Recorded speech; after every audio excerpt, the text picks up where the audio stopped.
Hey guys, today's video we're talking about Season 20 of Apex Legends and more specifically talking about what Fuse is getting in that season because me being a Fuse main, a lot of you have already asked me. For those wondering where I've been, I think I haven't even uploaded a video in over a month or even streamed in over a month, and personally I've been doing very well. I just have not enjoyed Apex in Season 19. Season 19 was probably the worst season that I've ever played in Apex Legends, and I was like, I just can't do it. I just didn't want to do any more content for it temporarily. And even coming back out of retirement, I only knew I was going to do it if I enjoyed it and not stress myself out. And personally, I did not enjoy Season 19 whatsoever. Worst rank system in any game, period. And so Season 20, very exciting news for the rank system that's coming up. So for those who have been asking where I've been or how I'm doing really well. I've been still flying planes all the time, and as well as playing different games with friends. You're like, what games have you been playing? I've been playing a lot of World of Tanks, as well as I've been playing Diablo 4, and just games of that sort, playing with friends and having a good time. So this video, we're going to talk about the hype that's coming out for Season 20. Now, this season, I do believe is going to be like any other season. And I don't think I've ever said that in any video. So I'm not one of those guys, believe me. I am very genuine when it comes to this stuff. Every season, we're always overhyped for Apex, and it's a letdown. Season 20, there's so much changing that I do think it'll live up to the hype, but we'll be able to tell here in the next week. So let's go ahead and look at this. I've got it pulled up. Give credit to Hypermist. He is the person who leaked most of the information for Season 20. And go ahead and talking right away about Lifeline, Fuse, Conduit, and Rampart. I'm not going to go through every one of these Legends perks. I'm just going to talk about these four specifically right away because Fuse is in it. And these are not buffs, guys. These are not passive buffs or changes or nerfs. This is all tied into the perk system, which most of you should know about right now. The perk system will be rewarded based on leveling up your Evo shield. So as you level up your Evo shields, you unlock new perks that you can then apply to your character. So here's some of Lifelines, and I'm not sure 100% how it works yet, but as you level up your Evo, you get to choose a perk. That's all I know. So Lifelines.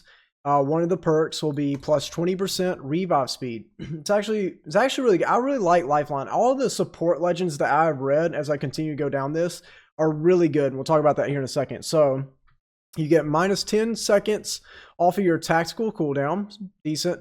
You gain a self revive. That's a pretty good one. You're going to be the only person that I'm aware of that's going to have a self revive in this game now. And your next ultimate is a supply drop, meaning you can get a weapon like a red gun. Your normal Lifeline drop is now a care package, like the game's care package. If that makes sense. Okay, so Fuse. This is the big one. Some of you are thinking, is it OP? What is my thoughts? Overall, between these four, it's decent, and we'll talk about it. So right away, ignore slow and 50% damage from your ultimate. So what this means is something I've been asking for a long time. I still wish it affected the team and not Fuse as much, but it's okay. So Fuse no longer gets slowed by his ultimate flames, as well as he takes half the damage from it. This is very essential when you're going to be pushing teams. Honestly, most of the time, I'm going to be running right through it because the normal damage output from his ultimate is around 80 damage. Half that, you're only taking 40 damage. You can even pop a shield cell to, get it down to 15 damage if you really wanted to. But being able to run through it effectively and while somebody else is slowed, that's pretty detrimental even if you're taking 40 damage. This one's stupid to me. I mean, not the insult, the developers or anything. I just feel like this is kind of one they didn't know what to do. They didn't want to make him too overpowered, so they just kind of threw it out there. I think I saw Bangalore, I think, may get the same thing, or maybe it was Horizon, but you see ordinances through walls and death boxes. So talking about, I see like a frag grenade or a arc star or something like that through a wall or in a death box. I mean, I love picking up nades, but they're everywhere on the map. Everywhere, so I mean, seeing it through a wall in a death box is not going to change how many I carry. I'm not going to be like, ooh, I got to run to this death box. That's kind of a wasted perk. This one's pretty good. Minus 25% explosive damage. Not crazy, but if you take 100 damage to a frag grenade, you now take 75. And then the last one, this one's neat. So I don't know what the speed boost will be, like how long it'll last, but you get a speed boost on every knuckle cluster hit. It doesn't say stick. So I would assume if you run through knuckle clusters, if you're an enemy, then I get a speed boost. And I would assume it's similar to Bangalore's speed boost. Like, you know, when she gets shot at, she gets double time. It's going to be probably something related to that. And if that's the case, a very good strategy that you guys see me do all the time is shoot the ground. I'm running away, so I know if somebody's running and chasing after me. Well, now when you shoot the ground with fuse with your knuckle clusters, you should be able to escape every time if somebody chases you. That's actually a really good buff.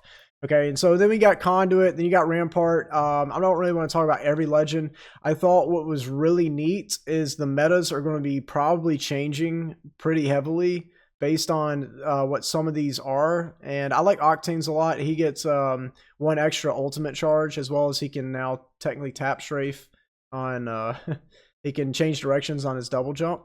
But if you read Gibby's and Newcastle's, they should be used heavily in ranked and comp. Gibby is getting a new change to his bubble. He can either have a baby bubble, and which is smaller, but I believe the cooldown's a lot quicker, or he can get an extended life for his normal bubble, which will last like an extra, I think, 4 seconds, as well as Newcastle gets more HP, revives quicker. There's a lot of things for Newcastle that's really good. So I do think the metas will change a lot because of the perk system.